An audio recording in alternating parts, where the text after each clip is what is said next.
You ask Tiger to solve. This deals with linear equations with one unknown. The final result is k equals 6. Let's solve it step by step. Swap sides. Group all constants on the right side of the equation. Subtract 1 from both sides. Simplify the arithmetic.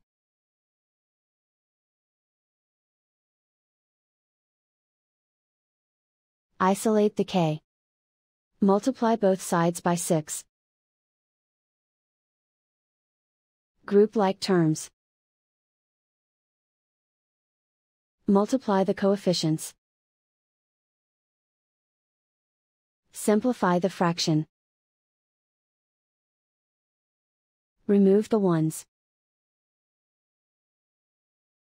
And so the final result is k equals 6.